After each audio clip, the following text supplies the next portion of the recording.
ભગવાન અર્જુનને કહે છે, સર્વધર્માન પરિત્યજ્ય મામેકં શરણં વ્રજ અહં ત્વા સર્વ પાપેભ્યો મોક્ષયિષ્યામિ મા શુચઃ. હે અર્જુન, તું તારું બધું જ મને અર્પણ કરી દે. સર્વધર્માન મત કર્મ મત કર્મો મદર્થે જે પણ કાર્ય કરે, જે કર્મ કરે બધું તું મને અર્પણ કરી દે. તારા બધા જ ધર્મો મને સોંપી દે, હું તારું બધું સંભાળી લઈશ. ભગવાને આવું વચન આપ્યું. અને ભગવાનને અર્પણ કરીએ ને, ભગવાન આજે પણ આપણું બધું સંભાળે છે.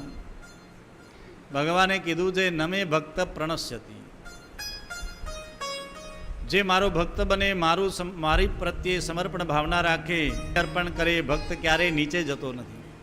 એ હંમેશા ઉર્ધ્વ ગતિને પામે છે. ન સંશય, એમાં ક્યારેય સંશય રાખવો ન જોઈએ. અચ્છા મહારાજ, ભગવાન મળે કોને? બહુ વિદ્વાન હોય, બહુ ભણેલો હોય, બ્રાહ્મણ હોય, એને જ ભગવાન મળે?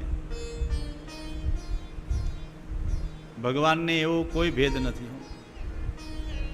ભગવાન બ્રાહ્મણ ઉપર રાજી થાય ને બીજા ઉપર રાજી થાય એવું છે જ નહીં. ભગવાન બધાના છે. સૂર્યનારાયણ ભગવાન પ્રકાશ આપે છે, એ ઝૂંપડીવાળાને ત્યાં ઓછો પ્રકાશ આપે ને બંગલાવાળાને ત્યાં વધારે આપે, એવો ભેદ ખરો સૂર્યનારાયણ ભગવાનને? એને તો બધા સરખા. જેમ મેં તમને વરસાદનું દ્રષ્ટાંત બતાવ્યું હતું, એમ ભગવાનને કોઈ ભેદ નથી. અચ્છા મહારાજ, બહુ ઘરડા હોય, બુઢા હોય, વડીલ હોય, 80-100 પહોંચાવે, ભગવાન એની ઉપર જ રાજી થાય, ભગવાન એમને પણ પ્રસન્ન થાય? તો ભગવાન ઉંમર પણ જોતા નથી.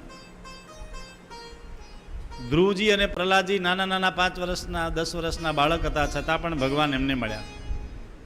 ભગવાન ન ઉંમર.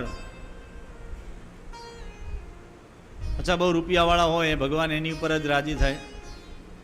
તો એવું પણ નથી. હો, ખાલી રૂપિયાવાળા ઉપર ભગવાન પ્રસન્ન થાય એવું પણ નથી.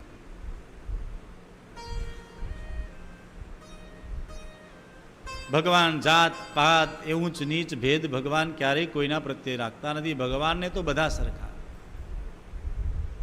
બસ આપણે એના થવાનું છે. આપણે એના થઈએ તો એ આપણું બધું સંભાળશે.